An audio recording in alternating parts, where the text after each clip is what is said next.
The president-elect will then come up to introduce the chairman for the day. After that, the chairman will then come up and introduce the speaker, the title, and of course give us a brief summary of what the paper is going to be all about. The presentation will then kickstart afterwards. That will then be followed by the summary of the presentation and the presentation of gifts. Oh, okay. No, so there's sort of, the chairman will come up, right, to give a summary of the talk, and then we'll go to Q&A session. After that Q&A session, we would go in for presentation of gifts and photography. Then I'll come up with announcements. They will have a remark session, which may be tweaked as well. So remark from the sponsor, and then we will celebrate our fellows who are over 80 years as of February. Vote of thanks will then be given by the president-elect, and then the launch briefing will be shared by me. So that's how the day will run. It's not cast in stone what you see here. There may be changes. So I'll call on at this point the president-elect to come in and introduce our dignitaries here in the house with us and online. Thank you.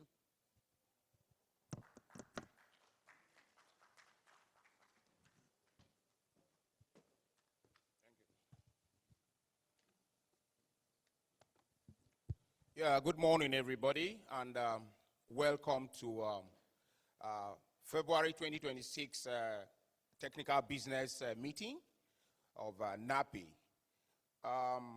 Before I start, I would want to say sorry for starting a bit late. We'll try as much as possible to start 11 on the dot or 5 minutes after 11. By so doing, we'll quickly finish so that we can return back to our various businesses. I want to quickly introduce our dignitaries here. We have the speaker, who is Mr. Kigbu. Chairman of this session is Mr. Aminu Ahmed Maitama. And then I also want to introduce and welcome our past presidents and fellows here, such as the president of NAPE, Mrs. Olajumoke Ajayi. She's here. Thank you. Mr. Isaac F. Odedera, he's here. Mr. Aminu Maitama, FNAPE, here. My humble self, then Pastor Daniel Ndefo, here. We also have Dr. Muyiwa Olawoki, he's here too. We have Mr. Ajibola Oebamiji, FNAPE. We also have Mr. Olusheye Ekun, FNAPE. These are all fellows of NAPE that I'm calling. We have Mr. Wole Sobioba, FNAPE. He's here. We have Mr. Emmanuel Egbele, FNAPE. I think one of the youngest. Welcome, sir. We have Mr. Keke Kanu, FNAPE. You're welcome, sir.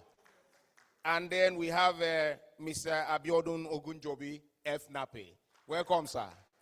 So without wasting our time, we'll call on the president of NAPE, Mrs. Olajumoke Ajayi, to please give her remarks. Thank you.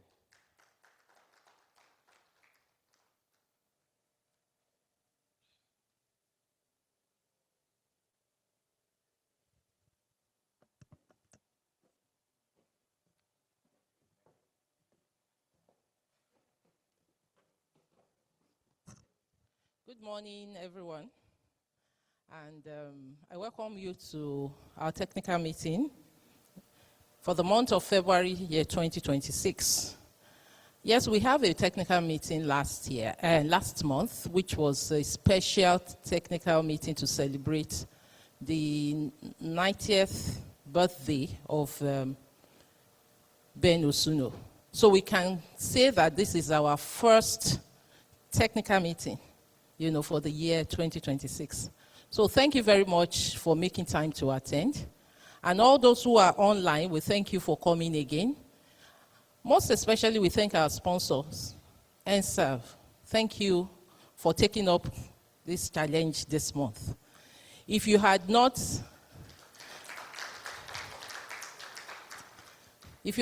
agreed to sponsor this technical meeting, it would not have been possible for us to be here. And all our members, our fellows, thank you for always making time to attend. Those who are online too, we appreciate you. And it is because we believe in your support every time. That's why our sponsors will add that confidence to sponsor. The topic today is a very interesting one, and which I believe many people are really looking out to listen to. And I wasn't surprised when I saw our processing experts, seismic acquisition experts. What could have brought the likes of Mr. Salubi to this place? Our gurus in interpretation, because of the topic that is being discussed. And I'm also glad that most of the topics I've seen this year, are talking about exploration, frontier development, and even our theme for this year's conference is on exploration. What does that point to? It points to the fact that we're really depleting our reserves as we speak, and we need to replace them. And it is the responsibility of we NAPE to preach that and tell the industry that this thing has to be done. So today we are looking at the story of New Frontier, Reducing Exploration Risk Cost through Integrated Non-Seismic Technologies. So we'll sit down and listen to this, and I believe most of the people that are looking forward to bidding for the 15 frontier assets that are being put forward during this ongoing bid round, we also need to listen to this attentively, because if you are looking at spending on frontier, we are hearing here today that there are technologies that can help us minimize cost and risk. And I believe that our speaker would touch on that. I can't wait to hear that, because it will really be helpful, to all of us to hear from this and take it into our companies to work out our technical work and ensure that we make success in the area of exploration and development of our frontier basin. Thank you very much, NAPE members, our fellows. Thank you for your support all the time. Please, we want to continue to have you as our members, so I will want to remind you that we have 1 month to when people will be delisted if you don't pay your dues. So let's ensure that we quickly clear all our outstanding dues and continue to pay to continue to be members, because we want to continue to be one family, one NAPE family. And it is the Constitution that says delist when people don't pay. Please bear with us and quickly check on your portal to see your status and pay. And as we speak, we are trying to grow this association not only in membership alone, we also want to have a befitting secretariat. You've seen letters going around. Your financial support is also solicited. Please remember to support. We'll count on your support every time. And sit back to enjoy this session. God bless you all.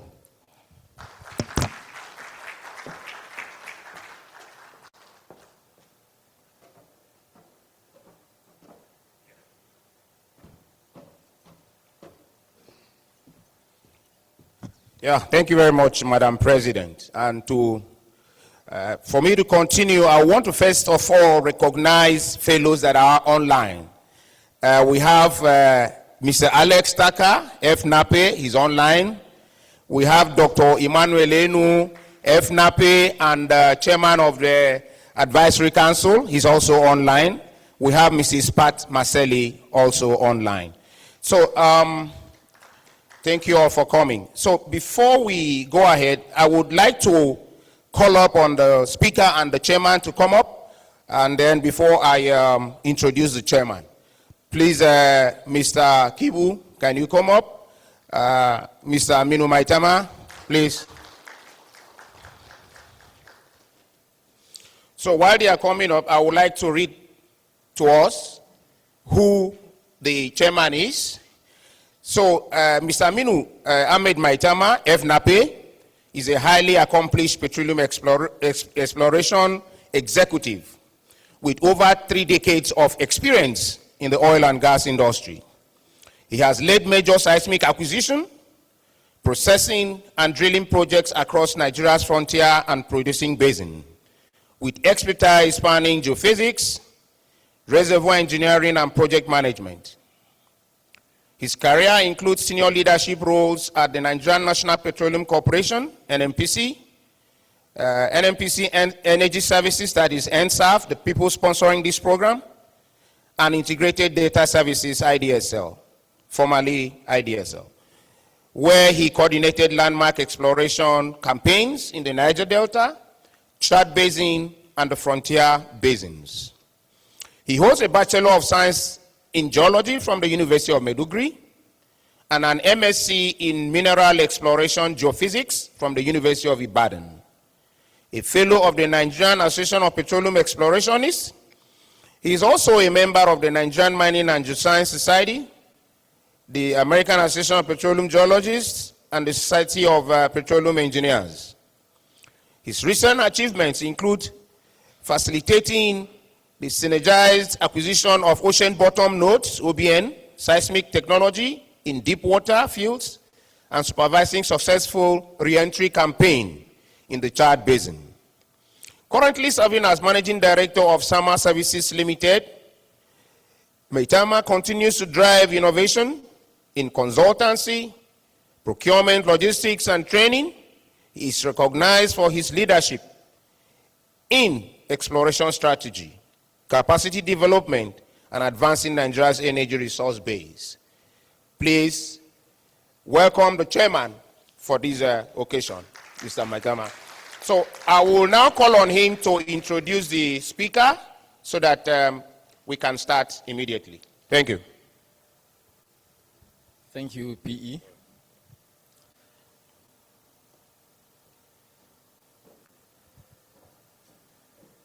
Good morning. I don't know whether we have our stakeholders here. So good morning, our stakeholders. Good morning, distinguished fellows. Good morning, past presidents. Good morning, Madam President. And good morning, the President-elects. Ladies and gentlemen, you are welcome. I also want to welcome the people that are online.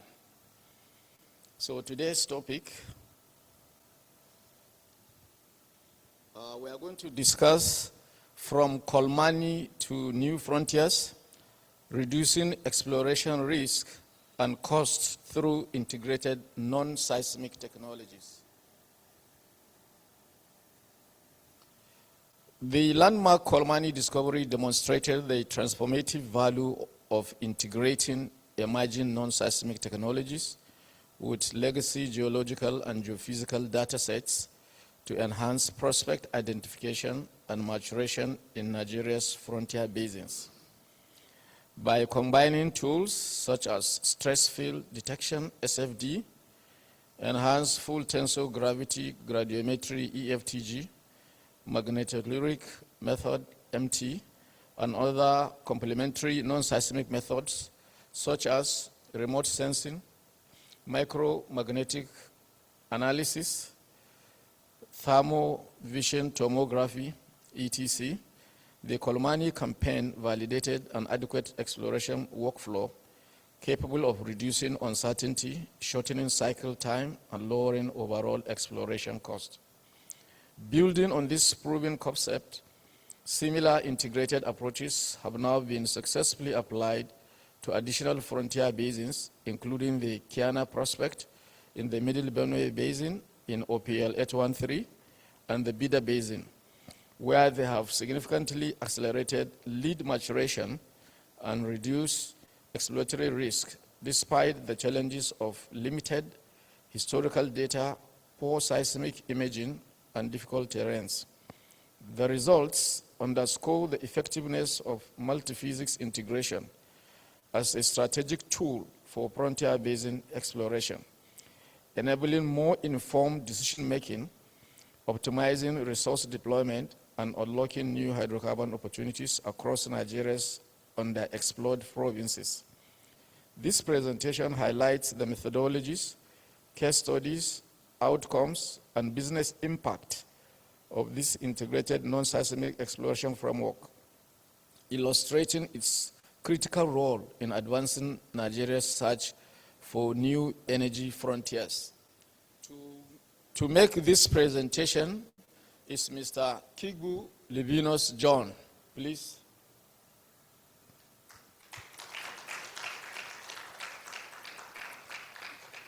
Mr.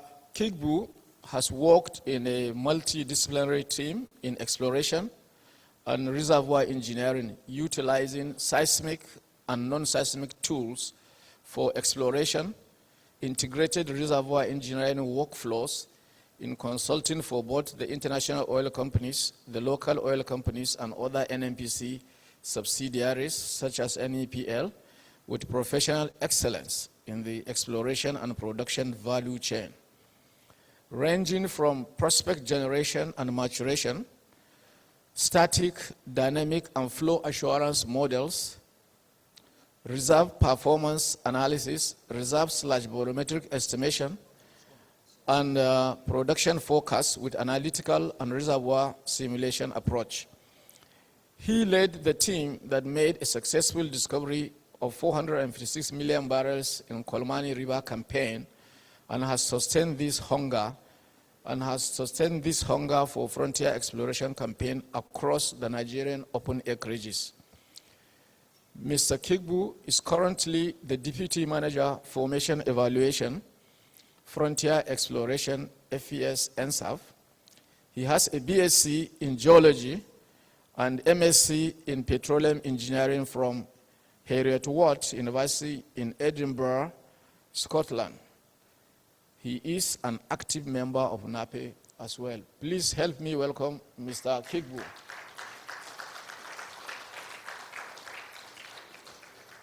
As the President-elect says, this topic solicits a lot of interest, and that's why the hall is full.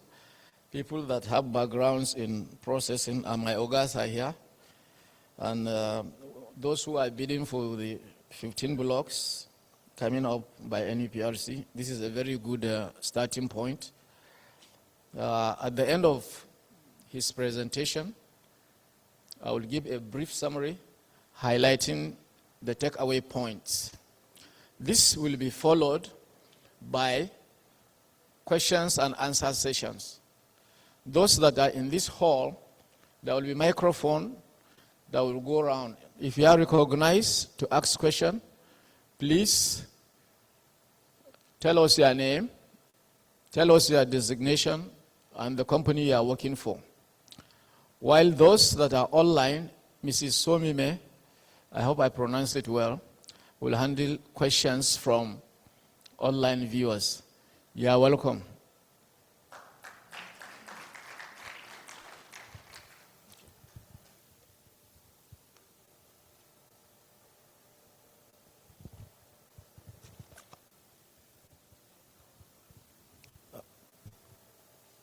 Good morning, President,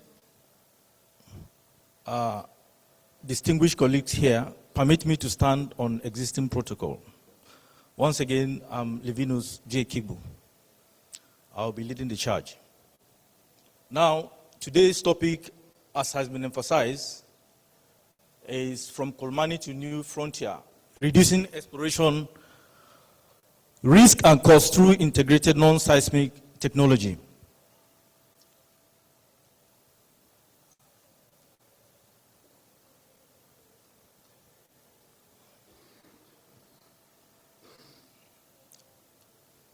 Okay.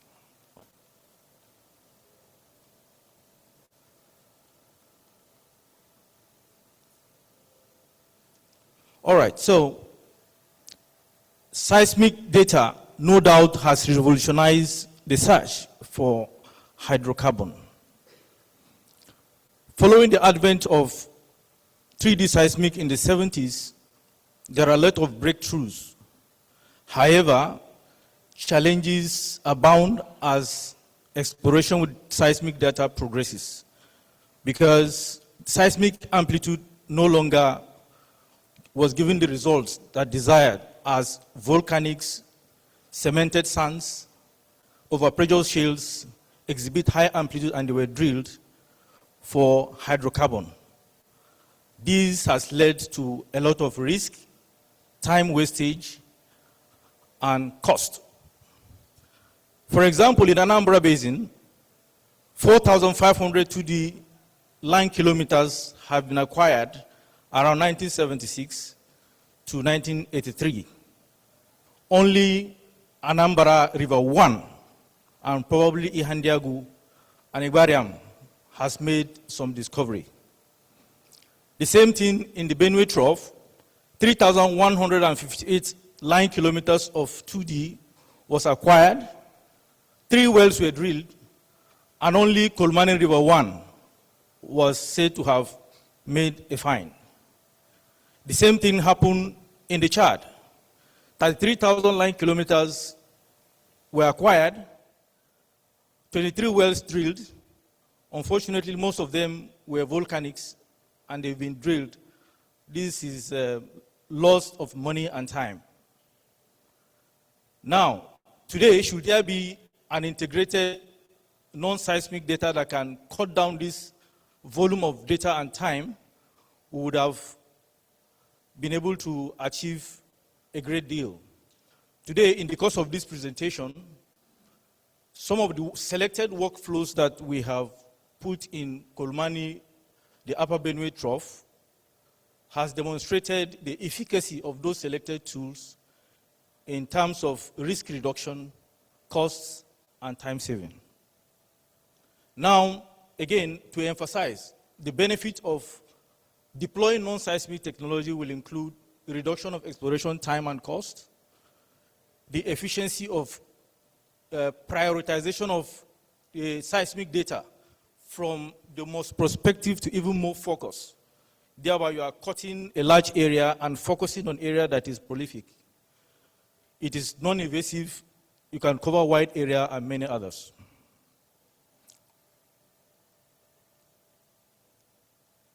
Sorry, the slides. Okay.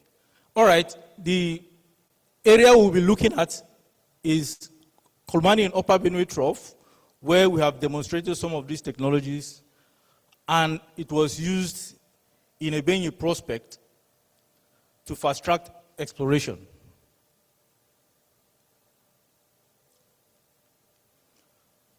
Again, we know that the Benue Trough is an interesting basin, both in terms of size, complexity of origin, and it has been an interest among geoscientists for years. And it is believed that Benue Trough is part of the West and Central African Rift System and is an intercontinental sediment-filled basin that is divided into 3, the upper, the middle, and the lower Benue, and it has been a site of sustained sedimentation. For more than 6 kilometers of sediments have been believed to accumulate, and from the wells we have drilled, the sediment thickness is even more than that. Now, it is interesting to know that this chart showed that more than 70% of the world hydrocarbon resource are within the Jurassic Cretaceous. And that is why the Cretaceous sequences are areas that we need to focus on. Now, I will delve into each of those technologies, one after the other, to see how we're able to high-grade the Kolmani prospect. Apologies for the... Okay, all right.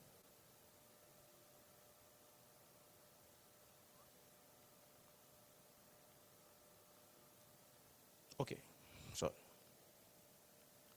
think there is an issue with the.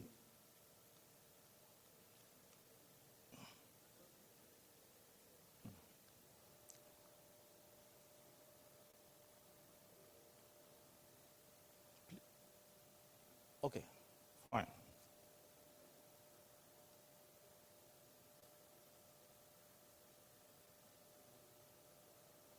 Could it be the battery? I don't know. Yeah, I think he can come and help me so that for free flow. Okay, please, next slide, if you can do that. Next slide. Okay, first, let us look at Kolmani as it is. Shell has drilled Kolmani River 1. We have seen a thickness of about 287 feet with porosity, average porosity of 15%, and the indication of a gas. Can we go to the next slide? Now, there are concluding statements about Kolmani River 1, which I feel we should share before we go to where we took from there. Now, the key is that Kolmani refers to as a high-risk and potentially low-reward prospect in the frontier basin area. No oil, and well will probably not flow because it's tight. Again, both the trap type and the seal are issues, but we have demonstrated that the seal, which is Pindiga Shale, is over 4,000 feet thick. Next slide. Now, NSAF drilled Kolmani River 2, 3, and 4 with the following data. Kolmani River 2 was drilled to a total depth of 13,701 feet, and we have discovered oil and gas there. Kolmani River 3 was drilled to 13,124 feet. Hydrocarbon was seen, both oil and gas. The same thing with Kolmani River 4, which is the second appraisal. It was drilled to 8,065 feet, because we don't need to go to the deeper section because they are highly indurated and very difficult to drill. I wish I can play this. This is a flare in Kolmani River 2. Next slide. Now, this is a correlation to show that once you get to around 6,000 feet, there is a characteristic maximum flooding surface. And that maximum flooding surface marks the beginning of the prolific yielding sand. In fact, during the course of drilling, it was this very marker that we used to cut core 100%. We didn't miss like the Kolmani River 1. Very interesting. So the reservoirs are similar, but of course, there are variations in facies distribution. Next slide. Now, I put this slide, the wireline formation test that we conducted. The RDC was done by Halliburton, and we got 6 samples. As you can see, we have oil at 6496 down to 6566. I think the deepest, it was 6670. The same thing, Kolmani River 4, the MDT was taken by Schlumberger. We have BHS gas, and oil. And the interesting thing is that we moved ahead to carry out DST, and 6 zones were perforated, and oil were found and flowed to the surface. So these are facts, and these are data that exist. Next slide. These are fluid samples that were taken. I put a snapshot so that at least people can see that they are real. And we have about 20 drums that flow from the DST in Kolmani yard. Now, it is established that we have a proved reserve based on the Kolmani River 2, 3, 4, even Kolmani River 1 of about 487.749 million barrels. This is Schlumberger estimate. Next slide. Now, how did we do that? Once Shell made a pronouncement, it becomes an authority, and it's difficult to refute them. But we were not deterred. Looking at the size of the Benue Trough, the number of wells that were drilled in Anambra Basin in some areas, and the help of the university professors who continuously come to frontier exploration, and they insisted there's hydrocarbon, and we decided we have to go together. Now, we selected about 5 technologies: stress field detection, magnetotelluric, EFTG, which is the most advanced gravity gradometry in the world, and thermovision tomography, where some of the non-seismic tools we deployed to high-grade the prospect. Next slide. Now, typically the game changer is in red. Traditionally, that's the flow, but we decided to include FTGs like EFTG, surface geochemistry, and SFD and tellurics to be able to high-grade Kolmani prospect before we moved to the Kiana area. That's Middle Benue Trough. Next slide. Now, when we moved in, the first thing we did was to go to the remote sensing data and look at the Benue Trough, as it were. Next slide. So the remote sensing data covered the entire 6 basins. Next slide. Next slide. Keep going. Keep going. Keep going. Landsat, Sentinel, keep going. Potassium, thorium, these are radiometric data. You could see the, go back. You could see the shape of Upper Benue Trough clearly defined. And upon interpretation of the remote sensing, we came up with these leads. Next slide. Now, the first thing that at that time our management decided is, let us deploy surface geochemistry, because surface geochemistry has been linked to, once you have a preponderance of some microbial count, it is linked to accumulation in commercial quantity. Next slide. Now, 513 samples of surface geochemistry were taken in the upper middle Benue Trough, and all the samples were analyzed. Like I mentioned, higher counts indicates that they are anomalous, meaning that there are a lot of butane ethers. It is believed that hydrocarbon will always leak, and it will leak vertically. If there is a charge, if there is a prospect, and you take those samples and analyze, you see a lot of microbes that are feeding on those hydrocarbon. Next slide. Now, these are the results. Upon the analysis, a cross plot of methane versus ethane indicates that there is potential for oil and gas. Thermogenic dry gas potential exists in the Yola Basin. That's the conclusion. Sample from Kolmani indicates very light oil or condensate. That's the first time we had, and we believe that that place should have commercial hydrocarbon. Again, when a plot of C1 versus C2 plus and C1/C2 plus, also another cross plot, a way of trying to know the kind of hydrocarbon there, you could see that there are preponderance. These plots show preponderance of condensate. Next slide. We're done with surface geochemistry. The next is, this is in no particular order. The next is the enhanced full tensor gravity gradometry. This is the 5th generation in the gravity gradometry industry. In fact, this tool was launched by Frontier Exploration. As I will show you in the coming slides, the resolution is very, very high. Some features that are not seen in airborne gravity are depicted in enhanced full tensor gravity gradometry. Next slide. So this is a picture showing the regional gravity versus FTG and EFTG acquired. You could see this is the one that we told the middle Benue, the upper Benue, this is Chad.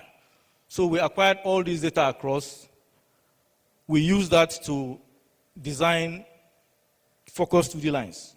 Next slide. So we try to integrate surface map with the seismic interpretation in Kolmani. You could see the match. Next. So the same thing was done in Middle Benue for Ebenyi prospect. Well, it's interesting that the so-called strike slip model were seen. You can see the flower structures here. And one interesting feature that probably subsequent presentation will discuss about the strike slip as seen in existing data sets is the concept of releasing and restraining bend. This particular area where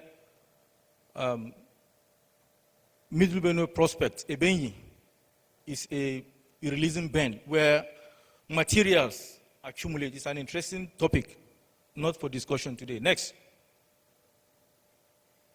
So this is an integration of 2D line taken with the EFTG data and a focus 3D.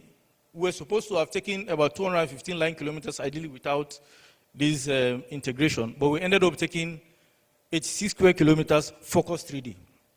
You could see the structures and the match with 3D, indicating that this technology is fit for purpose.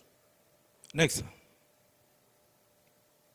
Now, another technology we deploy is the stress field detection. Next. So stress field detection is an airborne technology that is a reservoir scale gravity detection that identify trap reservoirs and seal. The moment you have an area that is charged, there is a response.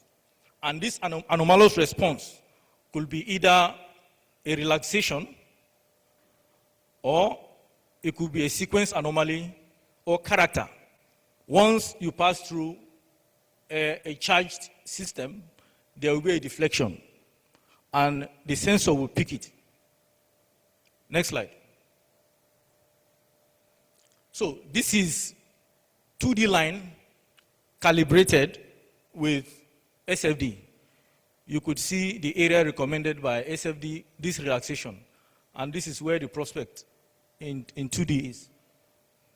The same thing, we've done that for Ebenyi structure. You could see there are first order anomalies. Next slide.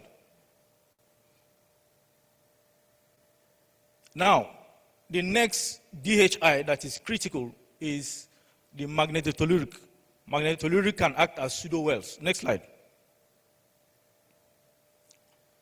So we have taken some magnetotelluric survey across Kiana area. Let's go. Next slide. We sampled 5 prospects, including Kolmani, about 124 points.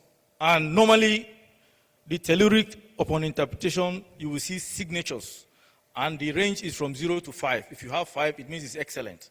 However, for Kolmani, where the maximum we had is 3, but there are indications of gas and oil.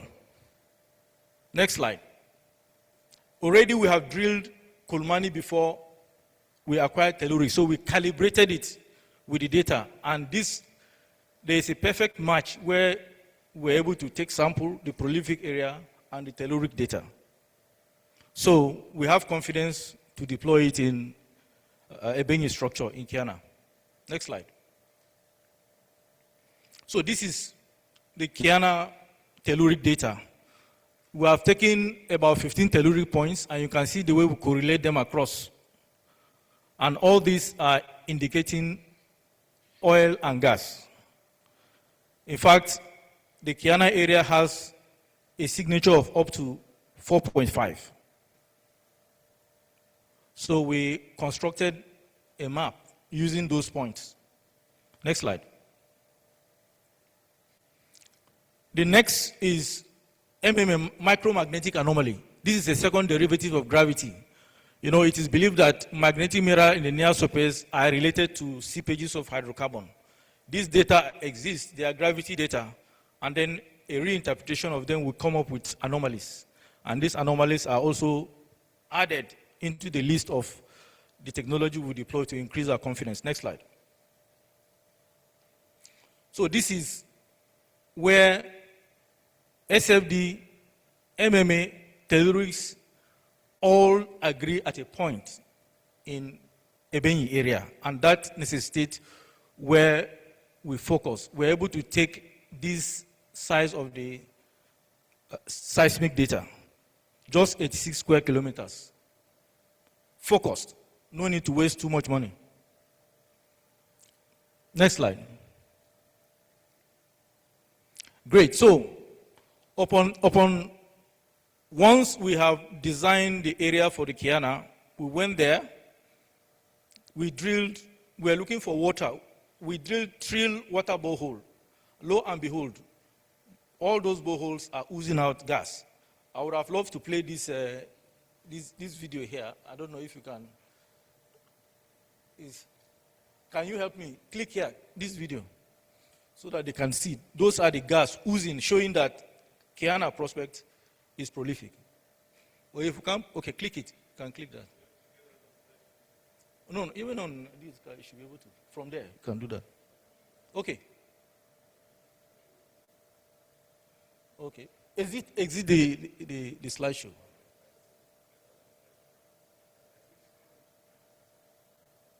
Okay.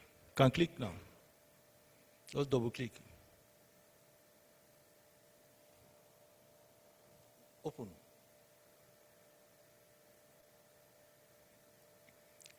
So that's the water borehole guys were drilling. Three boreholes, all were oozing gas in the site of Ebonyi, meaning that that area is charged. You can exit.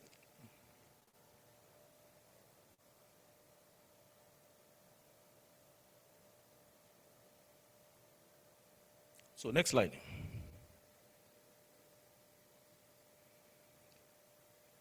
So, to summarize, the Middle Benue Trough prospect, which the mega area is supposed to be 215 square kilometers, but by integrating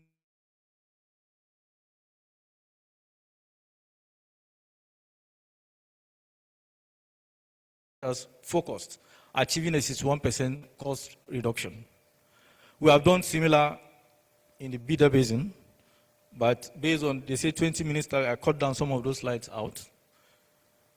Substantially, it has shortened exploration cycle to between 6 to 8 months. Next slide. Now, the conclusion is that Kolmani discovery was a proof that integrating emerging technology will enable us not to waste so much area acquiring 2D seismic, and we save time and cost. That is clear from what we have done. Similar things we're doing in OPL 813 and Bida Basin. So, fact is, this workflow will help any person exploring the frontier, because if you use seismic, the chances of success is just 10 to 20%. And lo and behold, if it's an area you don't know, using amplitude, you might hit like the way we suffered in Chad.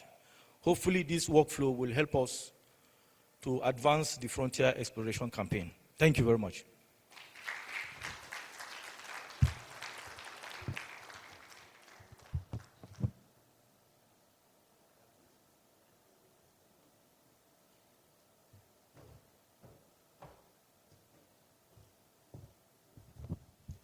Thank you very much, Mr. Kigbu.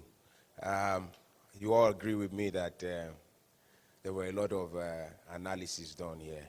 So I'm sure there's going to be a lot of questions in the hall. So I will invite the chairman to come up and then continue moderating the technical session. Mr. Chairman, sir. Yeah, sit down.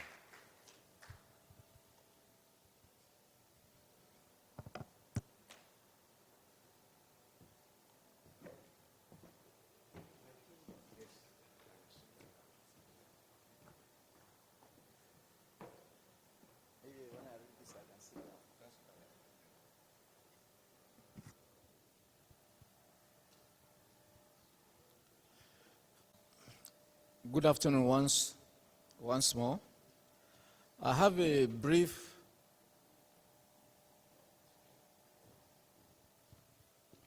Sorry, Chairman. I'm really sorry. Please, let me just recognize more fellows that came around. While the presentation was going on, Mr. M.J. Orife, fellow NAPE, past president, he walked in. Welcome, sir. Mr. Goodluck Adegbasa, fellow NAPE, he came in too. Where is he? Goodluck. Okay, so I stepped out. Then Mr. Tony Akinoshaw, fellow NAPE, the great man. Well done. Mr. Ehi Bazwaye, FNAPE too, he walked in. I didn't see the name here, but I think I can see Mascot, Mr. Mascot. Welcome. Sorry, Chairman, go ahead. It's good to recognize our distinguished fellows. As I said earlier, I'm going to give a brief summary of what the presenter has done this afternoon, and it's going to be specific, highlighting the points that are good takeaways. So once more, the topic remains Kolmani to New Frontiers, reducing exploration risk and cost through integrated non-seismic technologies. So the summary goes like this. Seismic exploration campaign has no doubt revolutionized the search for hydrocarbon, leading to little or no attention to non-seismic technologies. Here, the presenter has demonstrated the results from deploying and integrating seismic and non-seismic technologies further de-risk Kolmani River and Ebenyuwan prospect, thereby increasing confidence on the success recorded in record time. The Kolmani discovery was proof of concept for the integration of new and emerging technologies with legacy data for prospect identification and maturation. Based on these concepts, integration of emerging technologies has been applied to other frontier basins like Ebenyuwan prospect in the Middle Benue Trough, OPL 813, and Bida basins. This significantly reduced the exploration time and risk for these frontier basins. At Ebenyuwan prospect in OPL 813 and the Bida basin, the synergy of the three non-seismic technologies, SFD and EFTG and MT, as well as surface geochemistry, directly contributed to the rapid, cost-effective prospect maturation with improved certainty prior to seismic and drilling. Therefore, exploration cycle time was substantially shortened as studies were completed within 6 to 8 months, providing quick look evaluations that accelerated prospect ranking.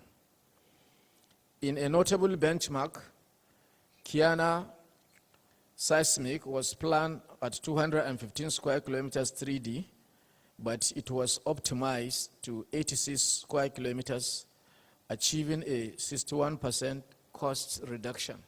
Thank you. That's a summary of the presentation. So we move over to questions and answer sessions. There are microphones in the hall. So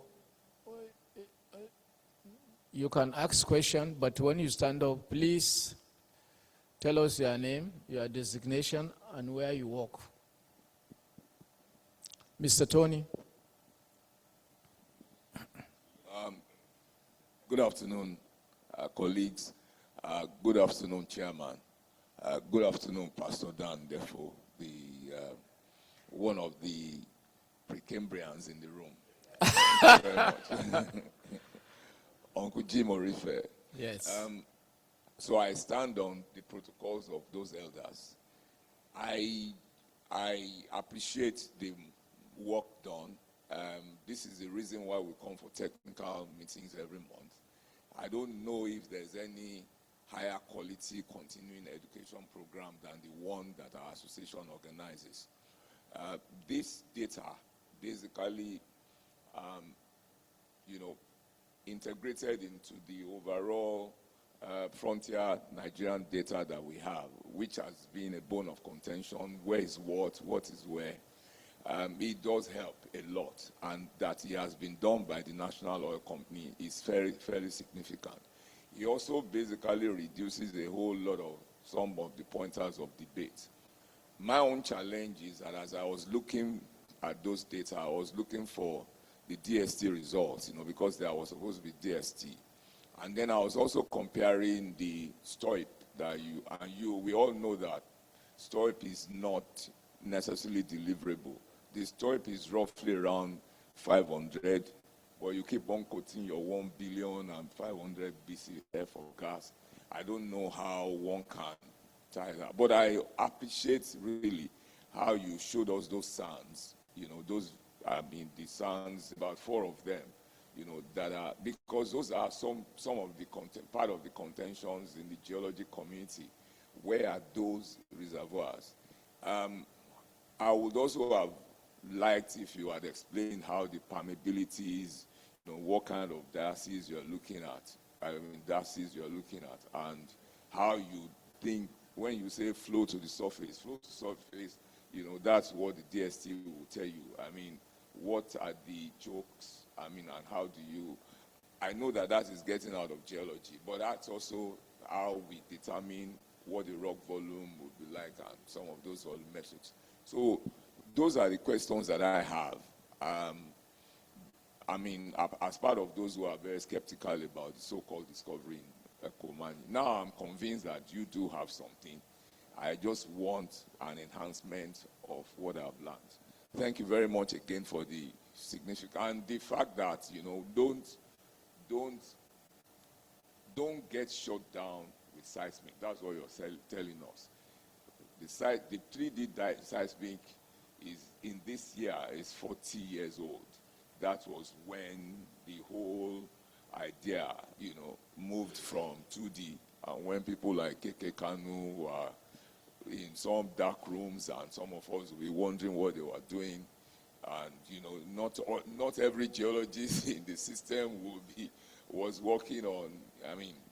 But now you are now even saying that we're in a post-seismic environment. That's what this data tells us. So thank you for all of that. But give us a sense of what the flow rates are and what those sands whether they will flow or not, and whether there's a valid economic project that you have. You have gone this far. Please do more. Thank you very much. Thanks. Thank you, Mr. Tony. Do you want to take that? Do you want the slide back so that he will see the DSC? Yeah, so thank you very much for, if you really followed the flow. I've shown the porosity, even the one by Shell. The permeability is what I didn't show. Yes, the permeabilities were low. In fact, from NMR, we have permeabilities up to 150 millidarcy. However, there are fractures in the frontier. In fact, there are fracture analysis we've done. So as of today, we are looking at the frontier, especially Kolmani, as dual porosity system because fractures are contributing to the flow. Now, again, for the DST, really it's not for this. It's not for this audience, but I can tell you right now, there's an FTSA, AOML, and NEPL. They are planning to develop this field, so they are doing the details of all that is going on. I hope I've answered some of the question. Thank you, Mr. Kigbu. Any other question? Yes, sir. Distinguished fellow. You have the floor, sir.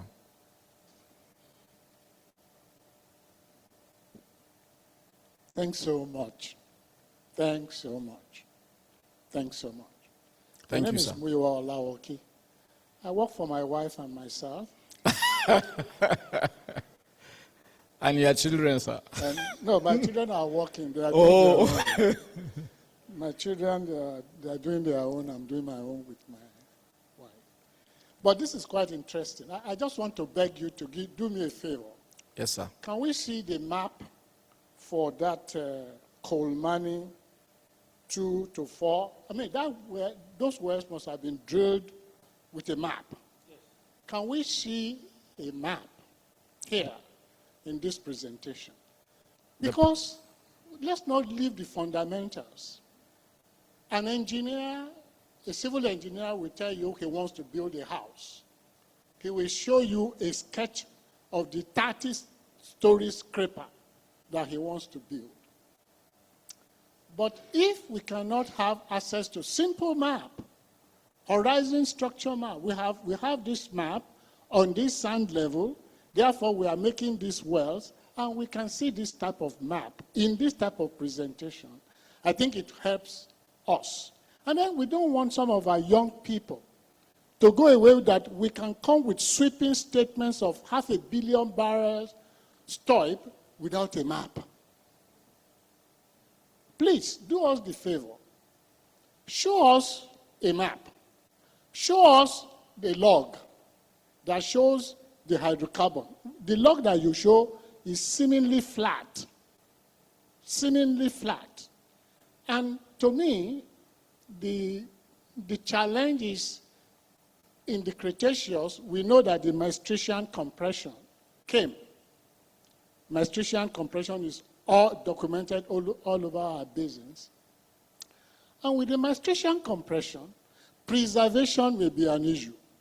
Because you have just alluded that there are a series of fractures within this system. It's not impossible. These fractures will actually allow fresh water to come, then relate with the reservoir that you have in there, and biodegrade this space. And then they are immovable. So, with permeability of 15 that you said, or whatever that number is, with heavy crude, how do you think this can make money? 2, if this technology is available, why are the Shells, ExxonMobil, Chevrons, Total Energy, Total Finish, Aquitaine, why are they not using this cost-effective approach to exploration? Because I know that this technology is not developed in Nigeria. It's patented in the UK, patented in the US. But if this well-established organization are not using to book 500 million barrels, why are we trying to do this?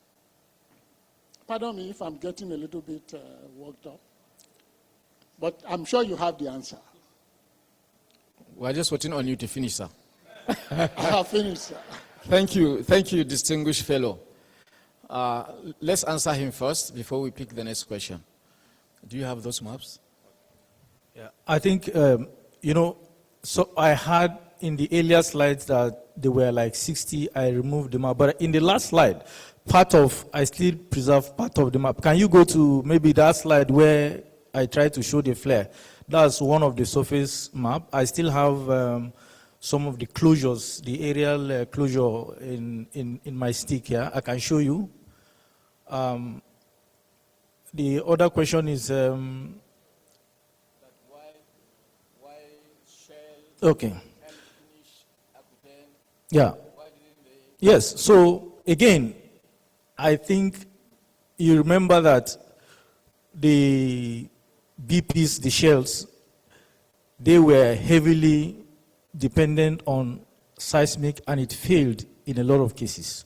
And some of this technology, mind you, some of them, the research are recent.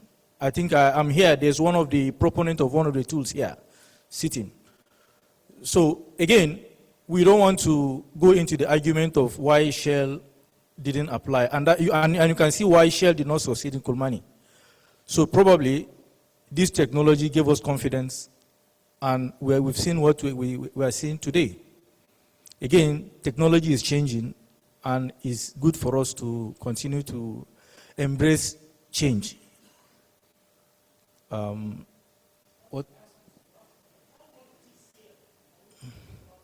Okay, again. Okay, sorry, again. You also mentioned the crude. Again, mind you, the wireline information test data I shared. Yeah. You can go back. They are very light crude. Very light. The API. Can you scroll down? 30-something degree API. Yes. All right. They are light, very light oil. And the picture, you can see the pictures. The pictures show you the kind of crude that is there. Very light. Keep going. That's fine. If you have about 38, that's fine. Is it? So also on the, you can see there the beauty of this. Some of the sands, you can see them. Those are squeezed. But if you blow them up, you will see that like Shell estimated about 280 something gross, so 140. So within the Yolde alone. So can we blow up No, we can't. so that we can see something? There's no problem, you can see. Once you have decided to show it in full. You either don't show it or you show it in full. We remember some time ago at a NNPC conference, one big man came and talked about this, but didn't show a log. So you are doing better. Yeah. Because the truth is that you are doing better. When the Indians came, they went online and they went and brought some data that were not real. We told them no before we brought the data that we acquired. In fact, you could see everything clear. They were surprised. So sometimes we don't need to keep this data and the community doesn't know. So it's good for us to have some of this information.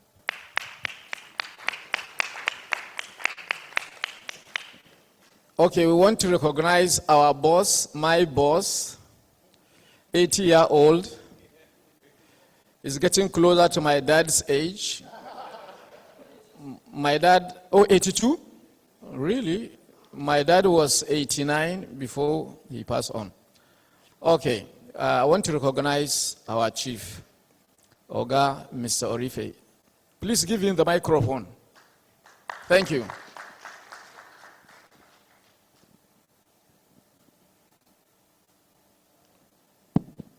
Thank you, Mr. Chairman. I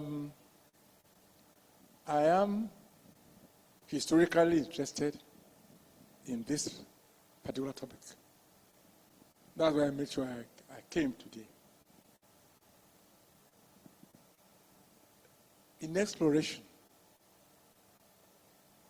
you test a prospect. You get your results, and you confirm the feasibility of that prospect by flowing the well and gathering all reservoir data, all core data, and all of that data like permeability and porosity that you can collect in one well. I am sure that you must have taken some course. And those courses have a lot of data to yield for you to be able to know exactly where you stand. You see,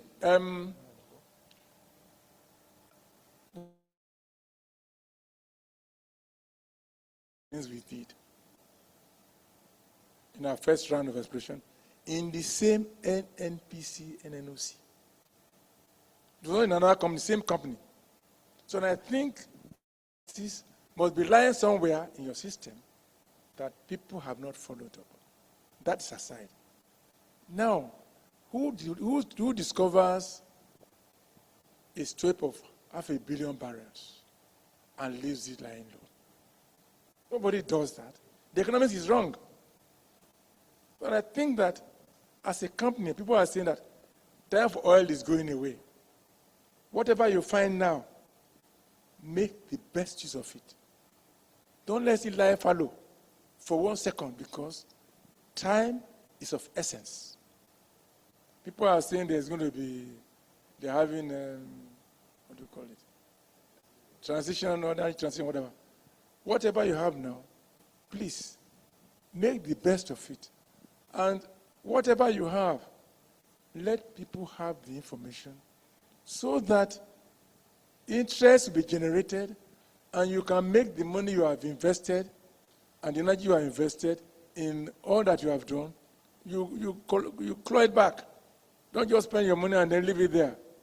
If the money is not if the money you have spent is not generating any interest, then it's not the best.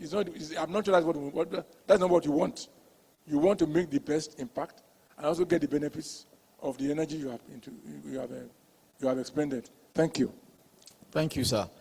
He's asking about core data, and then the information is public. Okay.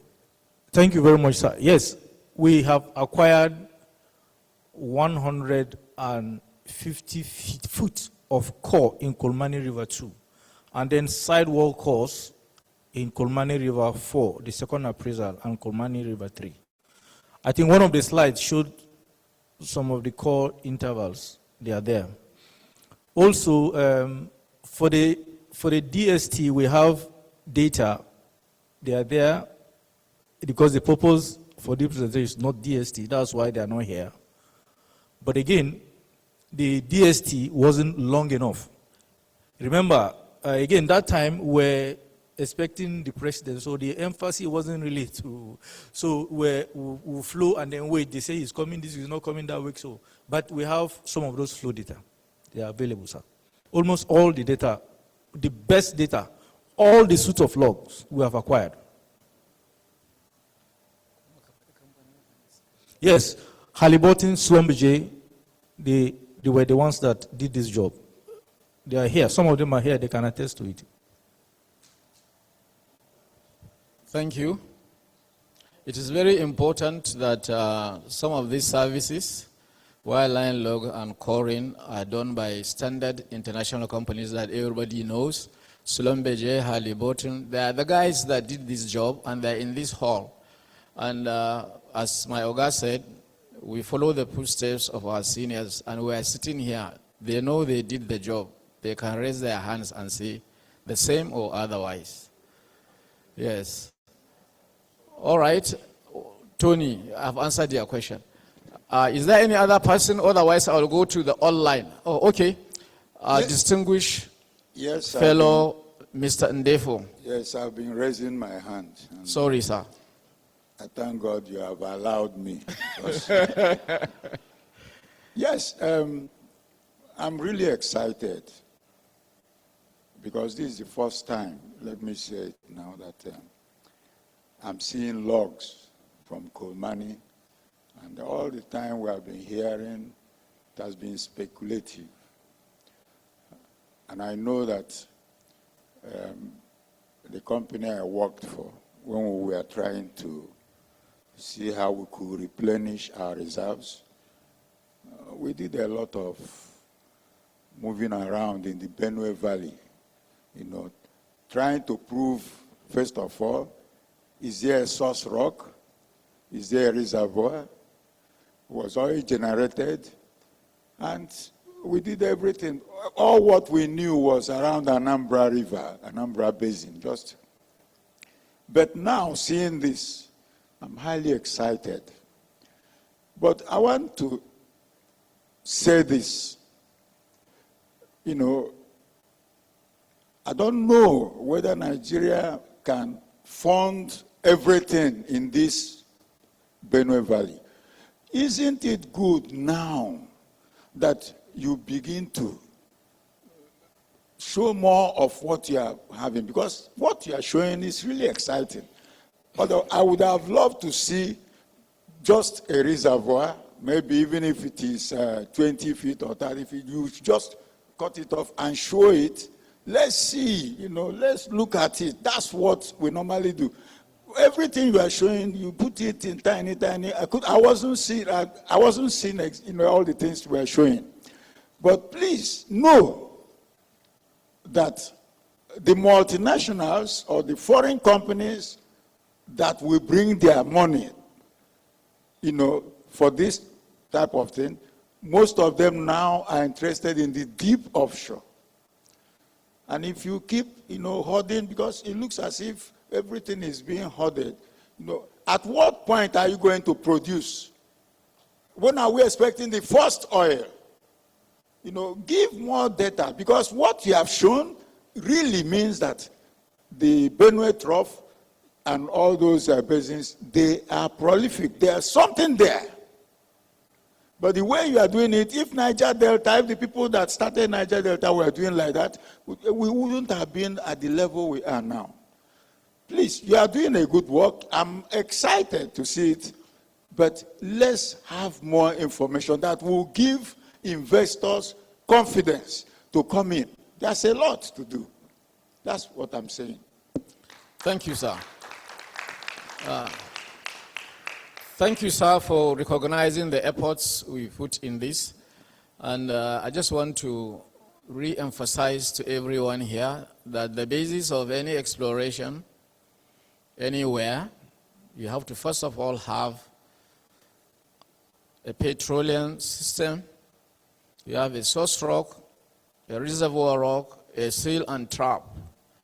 You also require sediment thickness that is sufficient to generate hydrocarbon. In the Benue Trough, we have at least 8 kilometers of sediments, and up north in the Chadian Basin, we have about 4 to 5 kilometers. In the Kuchali well, we drill in the early 90s, I think it's 97, a total of 5,003 meters before we suspend drilling, and we are drilling in pure sand. The fourth one is a petroleum system that is working, which has been proven in our neighboring countries, Niger, Chad, Cameroon. So there is oil, sir. Our commitment and belief that there is oil, that's why we put in a lot of effort. We are not countering what Shell said. We are just saying we don't take no as an answer. We are explorationists. All the wells and the productions coming from the Niger Delta, very soon, in small years to come, will go into decline. And we will have problem of decommissioning and abandonment. Nigeria, with more than 200 million people, will have to find new oil reserves to safeguard our energy. So we must put efforts in all the frontier basins that we have. The whole of the Benue Trough, upper, middle, and the south, including the Anambra Basin, as well as the Chad, as well as the Sokoto, as well as the Bida Basin, as well as the Calabar flank, as well as the JDZ zone between Nigeria and Equatorial Guinea, as well as the Dahomey Basin. Everybody is aware that the president has granted approval to drill a well in Abeokuta. So we must find new oil reserves to replace the ones that we have. So, and we have in our membership more of YPs, very young guys. We should recruit them, give them assignment to go and look for this oil. And Oga is here, he said he works for his wife, and I want him to also include the YPs in his team. Yes, thank you. I think we'll take the last question if there is any, otherwise we'll go to online. Is it Ogun State? Sorry. Ogun State. The problem is, once we say Ogun State, I'm sorry. Yes, so that I'm not misquoted. I don't want community problem. Okay, the last question from KK Kanu, Mayoga. Yeah, Mayoga. Thanks for offering A distinguished fellow, yes, sir. Thanks for offering me the mic. Thank you so much for what has been shown to us. I mean, I am so impressed with those numbers. Whether it's TOIB or it's reserves, that's huge. I think we should be talking about how do we go ahead and flow those wells? You said a visitor, high-ranking visitor was coming, therefore the testing was not done long enough.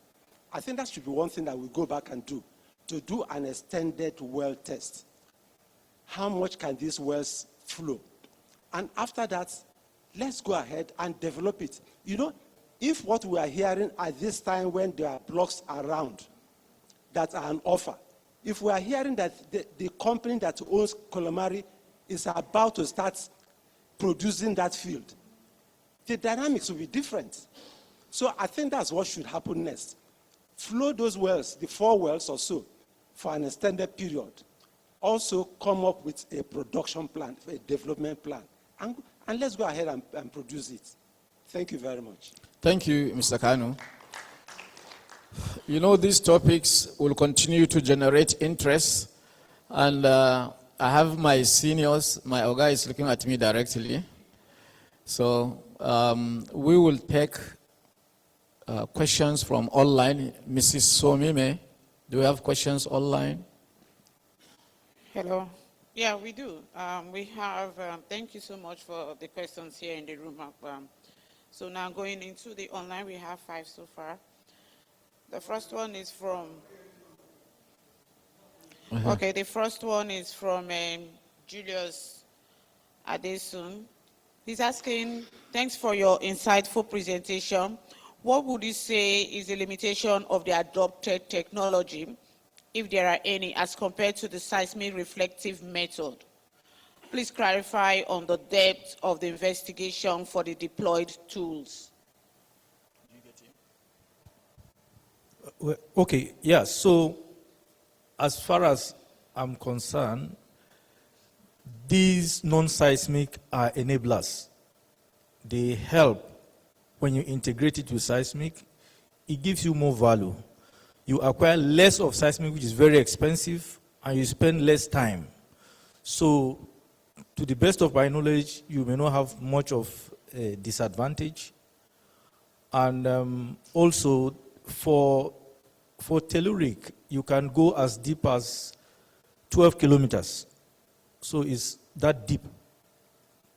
So most of them can image, the thermovision tomography, the same thing, they can go as deep as those 10 kilometers. So they penetrate deeper than seismic. Okay, thank you. The next question is from Godwin Dixon. He's asking, can companies count on these non-seismic methods to make drilling and investment decisions, or they need to correlate it with seismic to confirm their findings? Yes, so it depends on, exploration is all about risk reduction. If you are comfortable with tellurics, you can go, but the more, the better. Now, why it's good to integrate is that if I have 5 oranges and I have 2, definitely you go with the 5. And one significant thing is, if you are supposed to spend 1 million USD in acquiring seismic, you end up spending just maybe a quarter. So, it's good to integrate. Okay, thanks. This next question will come from Suleiman Kazim, First EMP. He's saying, good presentation, sir. The non-seismic tools deployed, such as full sensor gravity and stress field technology, are complementary to seismic data. However, can these technologies be reliably used as standalone tools without seismic support? Yes, I think it's almost repeating the same question. Those technology on their own, for example, SFD, once there is a combination of trap, seal, and reservoir, there is that deflection, you see it. However, it depends on the flight line of the aircraft. Maybe sometimes if the aircraft is passing to the side, you may not image the object very well. So in as much as you can go home with, say, telluric, because it's like almost like a pseudo well. From what we have seen, from what we have calibrated in Kolmani, yes, those tools really work. But I still advise it's better you integrate. Okay, thank you. I have a question from Tokpe Adelaja. Okay. A very good presentation, many thanks. Are there any technical challenges to developing this good find? If there are, can you please talk about them? Okay, the good find, right? Yeah, so again, to emphasize, currently for Kolmani, there is an FTSA between NEPL and AEOML. They are in validation phase. So like Prof mentioned, they are still going back to do extended well test. So they are in validation phase now. Okay, the next question is from Tonya Kinwumi. Good presentation, sir. Please, how much did you save on this project? Yes, I think we mentioned 61% cost saving for a Benye prospect. Just an example. Okay. Next question is from Kenechi Onwu Agba. Thank you for the educative presentation. My name is Kenechi. Does the integration of these non-seismic techniques has discussed, SFT, MT, EFTG, etc., represents a validated de-risk workflow for frontier basins? Specifically, how is this workflow being applied to frontier exploration in Dahomey Basin, especially considering the recent NSERV and FES activities in the EBA where there is paucity of legacy data? Yeah, so again, to set the record straight, the project in EBA 1 in the Dahomey is a re-entry campaign.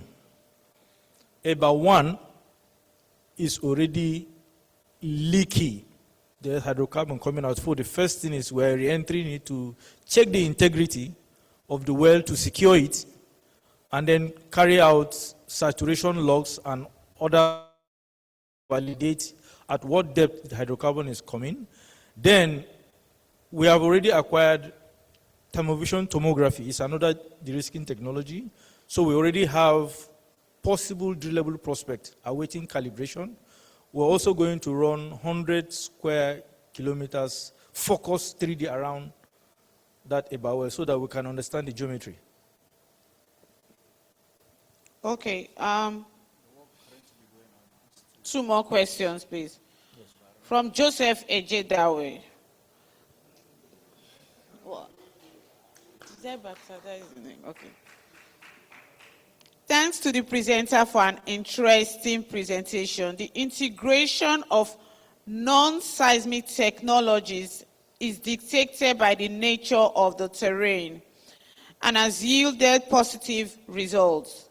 It is encouraging.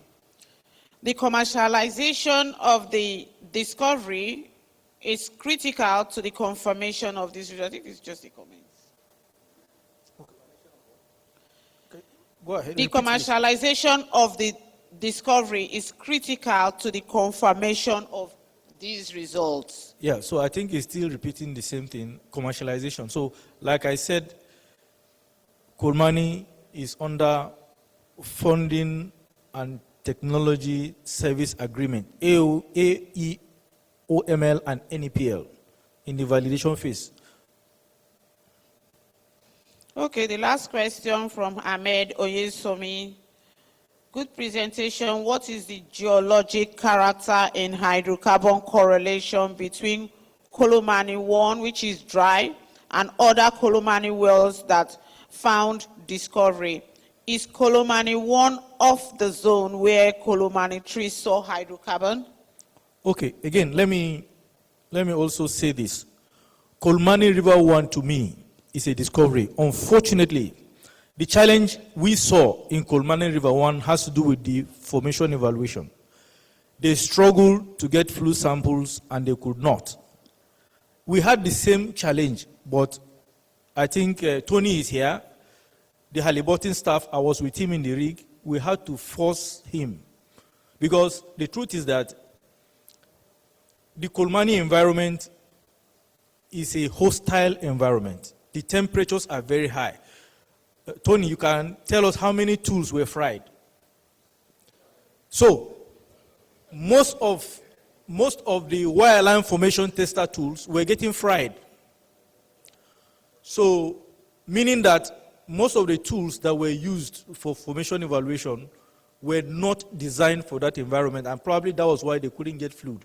Now, thanks to Halliburton, they were able to mobilize some of the best available tools at that time, and we managed to get those 6 fluid samples. The temperature is about 320 or 350 degrees Fahrenheit. Okay, we have the last one that just came in, apologies. From Adekunle Osun Dina, what level of confidence do you have on mapping your prospective reservoirs with non-seismic method? Yes, so far with what we have done and where those technologies will apply elsewhere, I can give it 80% confidence. 80%. Okay, thank you so much. I think that's the end of the Q&A session.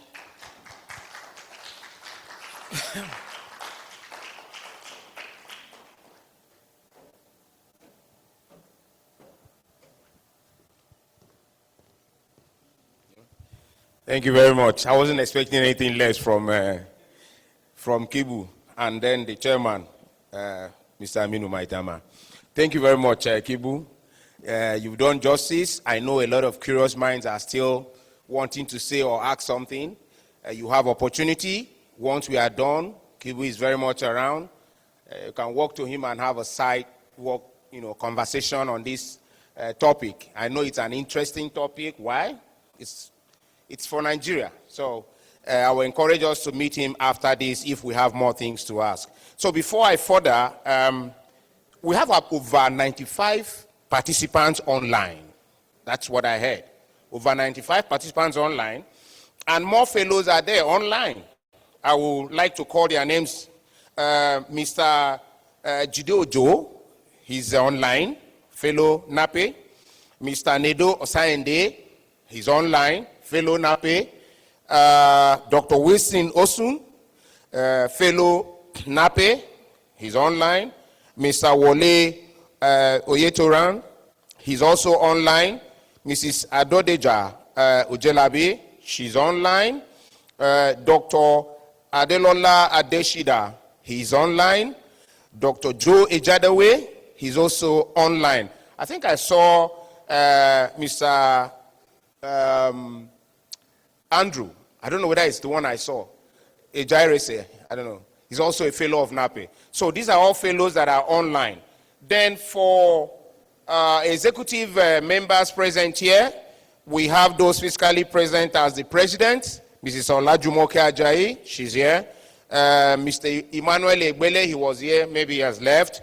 Then we have Somime Oguntola, who is also the public secretary, and myself. Then those online that are NAPE executive members, we have Dr. Adekunle Shofolobo, he's the EIC, that is editor-in-chief. We also have Mr. Ibrahim Dong, he's also the assistant editor-in-chief. They are all online, and then Mr. Loki, who is the assistant general secretary, they are all online. So I will, oh, okay, sorry, our treasurer is also here, Mr. Emeka Ezekwel. Sorry, I didn't see you. The people that gave me the name, I don't know, they omitted you.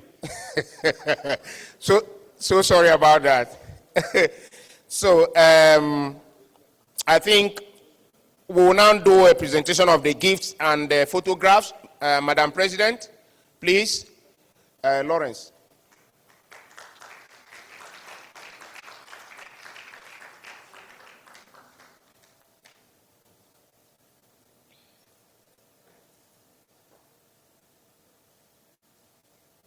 Once we are done with presentation of gifts and photographs, we will now take remarks from our sponsor. Okay. All right, go ahead. So before I present the gift, I just want to thank you very much for a well-presented paper. The ease with which you answered the questions, because only you answering all those questions shows the in-depth knowledge you have in this project. Thank you very much. But one thing I would say is, like I said during my opening remark, our conference theme for this year is around exploration.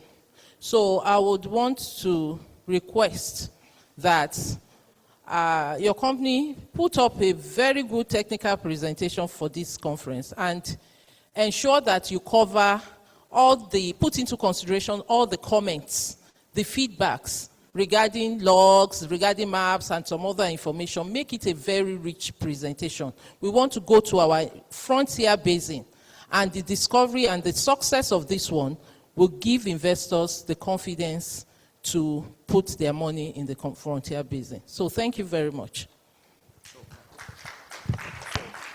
You present the gift. So we call on the chairman. Chairman, please. Thank you, Chairman.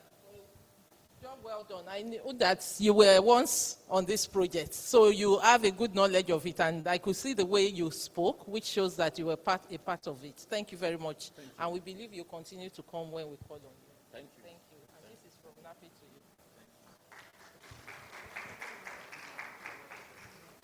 you. Wait.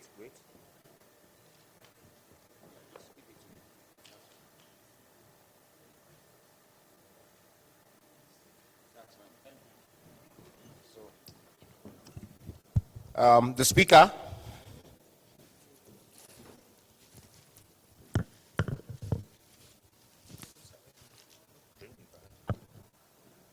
Thank you once again. Okay. Thank you.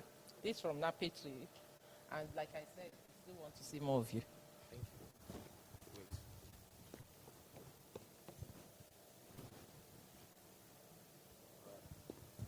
Thank you very much. I think, what's next? Photographs, we've done that. Okay, so group photograph. Who's coming in? Is there any ESCO here? Emeka? Emeka, come on.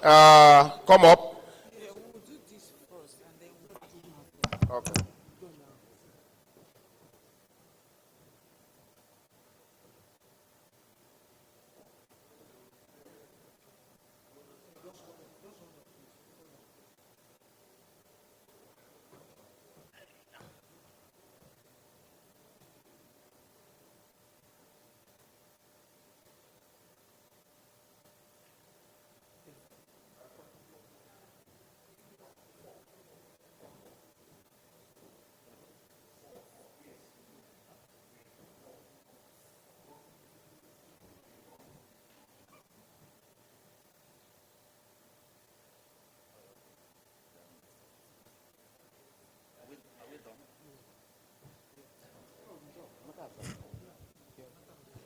So please, a remark from our sponsor, that is NNPC NSAV. Unfortunately, the remark is going to be taken by Ogamba. Ogamba will take the remarks, but no, you can, he has a sprain, so he might do it where he is. So can you please take a mic to...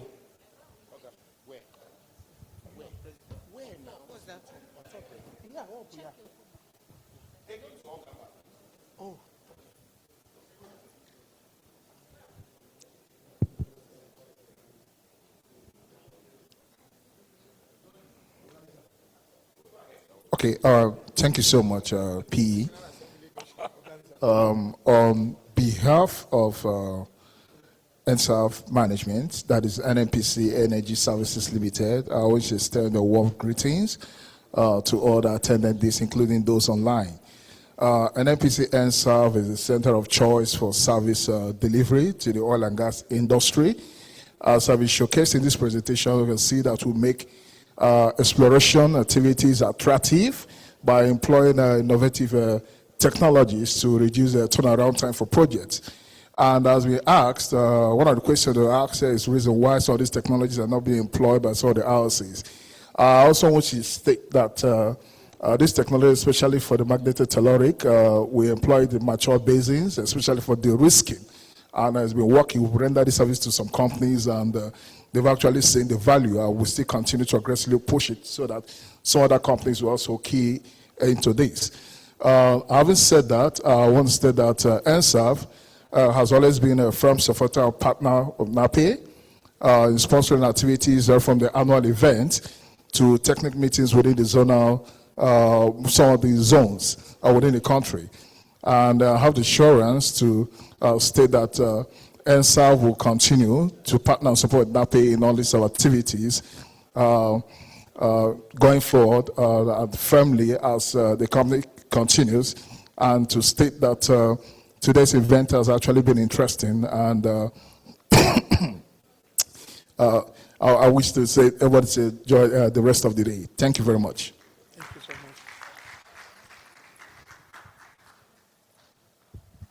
Thank you, NNPC and NSAF, for that remark. We want to thank you once again for sponsoring this. So the next item is announcement, and I'll call on the public secretary to come up and give the announcement. Please, can you project the announcement if we have it, so that the PS can take it?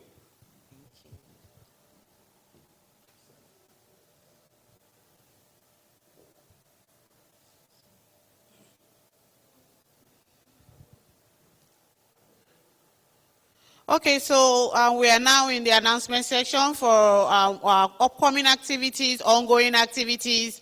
I'll quickly share for the next technical set of meetings. We are looking at we are looking at Warri and Akwa Ibom, Akwa Owerri chapter. Warri is coming up next, February 27th. Akwa Owerri will be coming up on the 12th of March. Interesting topics. You can read them on the screen. For any other inquiries, you can contact Lawrence. Next slide. We also have the UAP lecture series that will be coming up on the 28th of February. So February is packed. Next slide, please. As we all know, our flagship event is coming up. We have unveiled our headmast, and that's what you see here. The theme of the conference, is unlocking more barrels, driving reserves growth through exploration, local capabilities, and adaptive technologies. Coming up between the 8th to 12th November this year. Apologies for what you see on the screen on the headmast. Supposed to be a different one. That's the typo error there. Next slide, please. So just to let you know, details of this will be coming up in the shortest interval. So hold on and wait for details on this as we continue to plan. There will be sponsorship opportunities, as we all know, when we formally, of course, call for registration and all of that. So next slide, please. Our fundraising drive is still ongoing, and thanks to the so many people that have sent in their donations or support to this cause. We continue to advocate that we want to have a befitting permanent NAPE secretariat that we will all be proud of in the coming years. And so we have, as you all know, set out different price category or donation category for our members to be able to support us. And like I said, indeed, these have started rolling in. We just encourage you to please support this initiative that we will all stand and be proud of. So just to run down the numbers, for fellows, we are asking for a minimum contribution of 250,000 naira. Active members, minimum contribution of 150,000 naira. For lecturers, we are at 75,000 naira. So we still solicit the details for the payment is as shown on the screen. Please support this drive because it dates, which we'll be sharing in the coming weeks, is we are looking at completing this whole thing by the end of March. So by first week in April, that will be it. Next slide, all the inquiries and all that, Chidima and other names as listed there, our vice president, contact them if you have anything that you need clarification on this. Next slide, please. FNAPE dues, do you want to be delisted? And I think the answer is no. End of March is it. If you do not go and pay up your dues, I'm afraid you'll be cut off of the goodies that FNAPE is presenting to all of us. You don't want to be in that space. So please, please, please, go ahead and make your payment, renew your membership dues, and get all the juicy things that we continue to provide to all of us. Don't want to miss it. Thank you. Next slide, please. Okay, that's it. Thank you so much, everyone. Keep supporting FNAPE and grow your profession. Yeah, thank you very much, PS. I think there was a slight stop there. It's 8 to 12, not 8 to 13. So that's just the correction. That's for the FNAPE conference, 8 to 12th November. So in giving my vote of thanks, first of all, I want to say we would have noticed something. No printing of documents happened here. We want to continue that way into the November conference proper. So going forward, mostly we might see anything we want to see on our phones.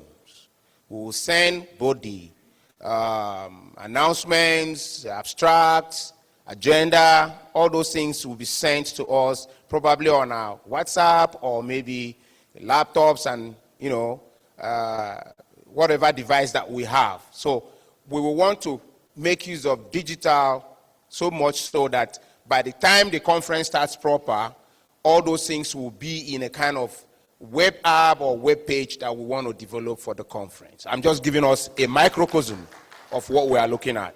So I want to say at this point that on behalf of the president, the executive committee, and members of FNAPE or the membership of FNAPE, that we are eternally grateful to NSAV.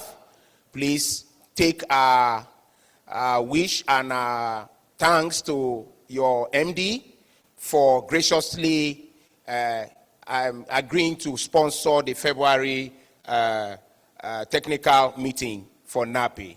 We are excited. For the fellows that are here, I thank you very much for coming and hope that you will also attend subsequent technical business meetings. In fact, to tell you, the whole month has been booked. We have one for next month. We have 2 for April. We already have for May. So we have like that till October. So it's already packed full and very insightful from the topics I've seen. Very, very insightful. I also want to thank our students who took out time to come here. It's not easy. Perhaps they are in session now or not, but for them to come, it speaks volume. It shows they want to learn and they want to relearn. Thank you very much for coming. Fellows, thank you very much for coming. Members, thank you for coming. So we now go for lunch. The fellows and serve personnel here, you say? And serve personnel here. Sorry. Before the lunch, there is a program that thank you, PS, for reminding me. There's also something we have introduced, which is to celebrate any of our fellows who is 80 years and above for a particular month. If they are 10, we celebrate 10 of them that month. If it's one person, we celebrate that one person.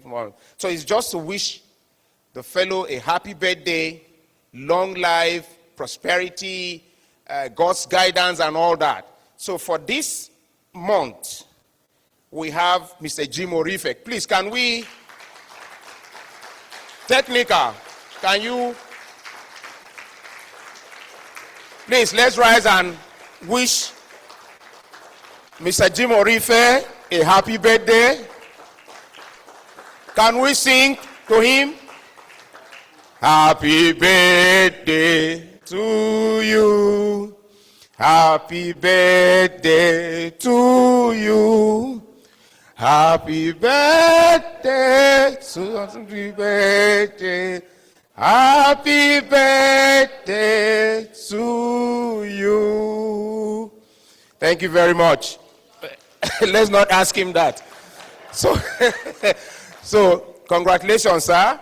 Wishing you the best, long life, God's protection, and everything you wish. Thank you very much. So, without wasting our time again, let's quickly go into lunch. So, NSAV, your invited guests, your members, fellows, please, we'll walk to this side of the door. And then for other executive guests, we have 2 serving points, one at that end and one at the other end, and then so that we can have lunch. The PS will coordinate this. Thank you.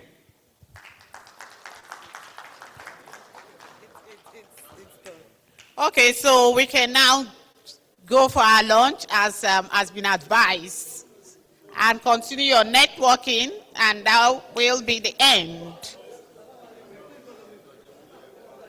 Sorry, sir.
Oh,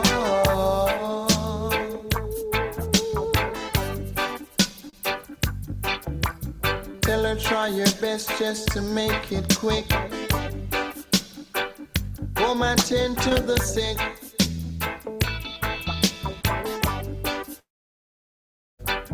Cause there must be something she can do. This heart is broken in two.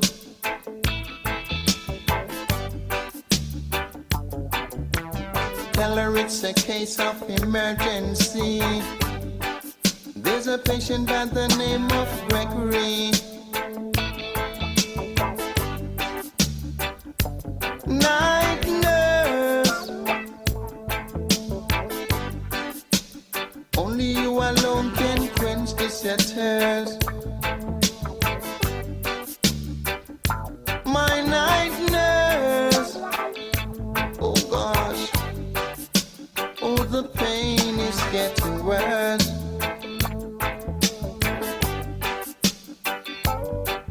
I don't wanna see no doctor. I need attendance from my nurse around the clock.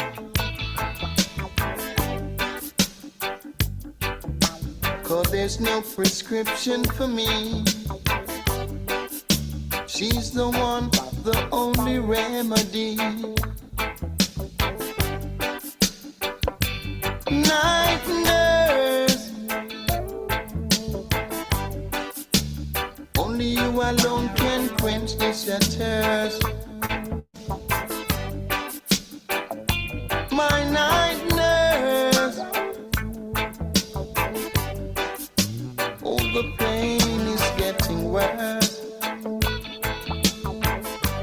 I'm hurt by love.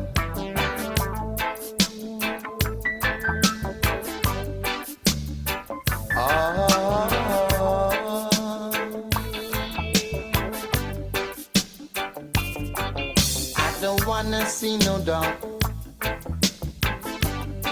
I need attendance from my nurse around the clock. Cause there's no prescription for me. She's the one, the only remedy. Night nurse, only you alone can quench this thirst. My night nurse, oh the pain is getting worse.